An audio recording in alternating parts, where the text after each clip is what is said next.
Aloha, Michelle Melendez with Blossom Inner Wellness and StandTogetherHawaii.com. And I'm really excited because the House Bill 525, a Uniform Commercial Code, which is related to the central bank digital currency, we have one more chance to end this bill in Hawaii, to change it, to actually change the bill, to amend it. So what happened was, let me show you. I'm going to show you guys what happened and how we actually what we can do. Start broadcast. Okay, everything on your screen is going to be shared. All right, looks like it's being shared. Let me go here. So this is the code on Hawaii State Legislature, and this is related to the Uniform Commercial Code. This is what happened, okay? On April 11th, it would turn from the Senate in amended form. It's being amended. They actually have to, and I'm going to actually call the Capitol, the legislative body, to make sure that this is all correct. But the House disagrees with the Senate. So they received notice of disagreement. So what's great about this, super great, let me stop that share, is that we actually have an opportunity. We can actually contact the people who are going to amend it. Now, they are not listed here yet, but I'm going to call because I want you guys to hear what the legislative body has to say about this. So what we can do is when the people have been chosen who are going to amend this bill, and they have until April 27th. If they don't amend this bill, if they all don't all agree on moving this bill forward in the amended format, this bill will die by April 27th. So what I'm going to ask you guys to do, if you're not on my email list, standtogetherhawaii.com, just go to standtogetherhawaii.com. That'll put you on the email list. You'll get an email that says something like chance to amend central bank digital currency or something like that. Open that up, and I'm going to give you step by step of what to do so that we can hopefully kill this bill. Two things that we're going to do, that we're going to ask the people who are going to edit and amend this bill, we're going to ask them to do two things. One is change the wording from controllable electronic records to just electronic records. Take out the word controllable. It's going to be really simple. The second thing we're going to ask them to do is to create an opt-out clause, opting out of anything that that pertains to taking away private rights, privacy, anything that directly or indirectly takes away our right for privacy and liberty. And that could include programming, tracking, or tracing of our electronic records. People need to have the option to opt out of that. So that's what we're going to ask those people to do. Go to standtogetherhawaii.com. I'm going to call the legislative body right now so you guys can hear from their voice what I'm talking about.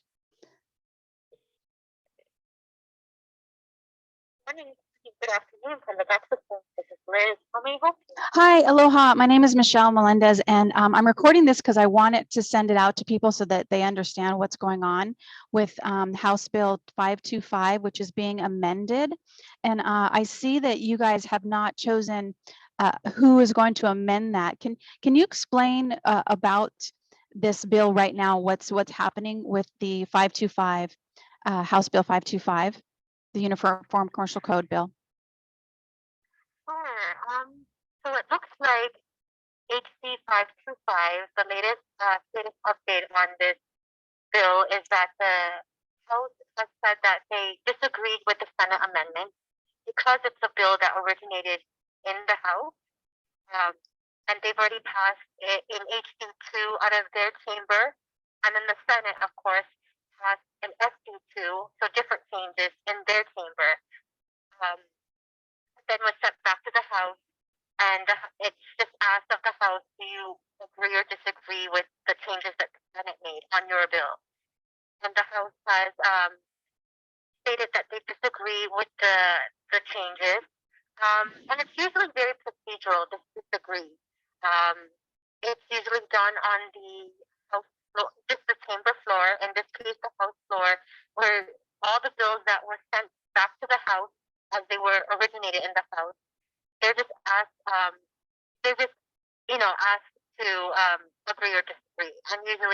disagree on all of these bills. That way it gives them time to review the changes, the differences basically between the two versions, the House version and the Senate version. And they could change that disagree to an agree without even meeting together to rectify to resolve the differences. But at this point, it's set up disagree, and then we see the next update from that is that the Senate has said that they've received notice that the House disagrees with their changes. Mhm. So, as you mentioned, we're waiting for the House and the Senate to designate conferees to sit on these committees that would negotiate the final language of this bill. And right now, I just wanted to point out that, I totally understand like the worry of, just waiting. It's conference period week and, not having any conferees appointed yet. On the Hawaii State Legislature's website, if you're on there by any chance, we can view just in general what is going on with the conference committee period. If you can go to the person list on the homepage, there's a shortcut there that you can click on, or you can, from the tab up on the main level, there's laws and research. Click on the laws and research tab, then it will bring a drop-down menu, and you would just need to click on reports and list, which is the third link in the drop-down menu. Okay, I'm there. So then from reports and list, it'll bring you to, it defaults to this current legislative session 2023. There will be some links on the left-hand side blue bar. Mhm. We're just going to go to conference committee. If you click on conference committee, that link, it'll bring you to the conference committee page. Or you can decide what you want to filter results. So in this case, let's say we're interested in just looking at in the section titled Action C. We can click on Action on Senate Measures with House Staff or Action on House Measures with Senate Draft. And then just if we click on one of those links, it will bring up all for instance, if I click on Senate Measures with House Staff, these are the bills that originated in the Senate and which had differing House drafts to the Senate draft. And so it will populate all the records with those Senate measures. And if you click on that, you will see on that page that it'll bring up 417 records. The status for a majority of them are disagree. And then you can see that it will show Senate conferees column and a House conferees column. If you take a look at those, a lot of these measures do not have any conferees designated yet. Oh, I see. Let me check out to see what the number is now. So it looks like right now we have 127 measures that have at least had one conferees appointed from one chamber or both chambers out of, I believe, 400 something records. So we're still waiting on a lot of conferees to be appointed on many different measures. I would say that by the end of this week, if you're not seeing any conferees appointed from either chamber, to definitely try to contact leadership to just ask why, or request them to designate some conferees, or you can call So I have a question about that. the bill website. So for this one, HB 525 went through consumer protection, looks like. So consumer protection. So I would contact the chair of the Consumer Protection Committee on the House side. They would be the lead chair on this bill, since the bill did originate in the House. So let me. So I have a question about that. I have a quick question about that. Do you, so if they don't appoint a conferee to go through this amended bill, and amend this bill, will it have that happened? I know it dies on April 27th if they don't pass this.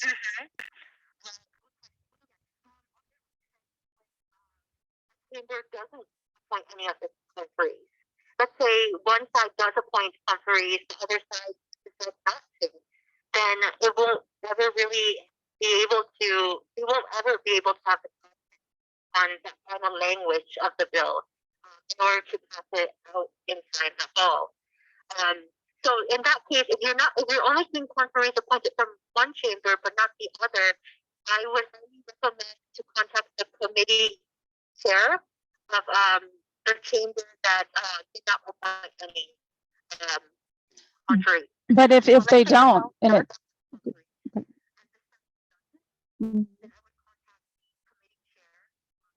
of the CTN committee, I believe that's Senator Piojo Colole committee.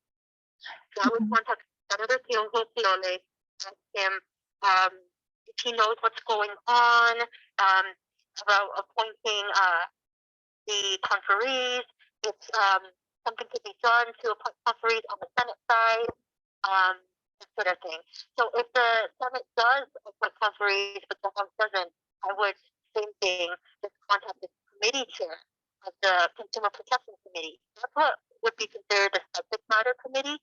The first committee that a bill was referred to, they're usually the subject matter committee. And they would have, it's more of their subject matter. And so they're more the lead on the discussion of the bill and the final language moving forward. So I believe that on the Consumer Protection Committee would be Nakashima. I would contact Nakashima after this week. You're not seeing any conferees appointed. Definitely would recommend contacting Rep. Nakashima's office, asking if they could. You're looking at the bill status page, and you're noticing that no conferees have been appointed on the House side. And if he could, if the office can figure out, you know, just leadership or just figure out how to get those conferees appointed so that discussion can happen to figure out the language on the bill. Because without the conferees being appointed, there's no chance that they can even have this. Another thing that could happen is that, okay, they do appoint the conferees, and it seems like we're going to have to be waiting until later throughout the week for anything to happen. Okay, so if they do appoint conferees, they need to figure out, chairs of the committees just need to figure out when to meet for the first time. And a bill could die if it never gets meeting scheduled at all. It could happen. In that case, I would highly recommend for you to call those committee chairs once again and just request them to. we actually want this bill to die. That's like the thing. We're just like, so my other question is, I love it. I'm glad that you guys are telling me this. Never set a meeting time. If they do set a meeting time, and after they set a meeting time, and they don't come to any agreement, it will die. But you can also influence that too. Okay, so like if they do appoint conferees, they do set a meeting time. What you can do if you're not if you don't support this bill would be to contact those committee chairs, let them know that you have concerns with this bill, and let them know the reasons why you have concerns with the bill. Yeah. That way, they may meet up and they may say something in the meeting. Once we've gotten a lot of feedback from so and so, and public or from this department, and it sounds like there's quite a few concerns with it. And so hearing those concerns may make them not, want to move it forward, to come to an agreement on final language. If the concerns are quite supported, and focus, that they hear that you're still tracking it and that it's important to you. The bill has to go forward. Awesome. Liz, that was so helpful. Thank you so much for your time. I really appreciate you. Again, I'm recording this so I can get it out to my list and people can see what's happening with this bill. And it's because we've been really concerned about it. So I really appreciate your time. Thank you so much. You're very welcome. Anytime. If you have any additional questions, please feel free to call us. I want you to know that even though it's just a conference committee period and that they're not conducting any more hearings on the bill, you still have an ability to influence legislators. They need your feedback. So if it doesn't look like a good bill, yeah, and you don't support it at all, give them a call once if they do appoint referee. And let them know the reasons why. And point out to concerns in the bill itself, the two versions that you have, concerns about. That way they can really understand more what you're saying, rather than just saying, "Oh, you don't support it." Back it up with some finer points from within the bills themselves. Okay. Will do. Thank you so much for your time. All right. Have a great day. Much mahalo. You too. Okay. Bye. Okay, so that's the scoop, and I will have some more language since she was talking about that. I'll make a list. So if you're not on Stand Hawaii, Stand Together, standtogetherhawaii.com, please get on that list so that you can know when this is happening, so we can make a stand together for our freedoms, for our Keiki's future, and for our future, and make this the amazing world that we know it can be. So sending you guys much aloha.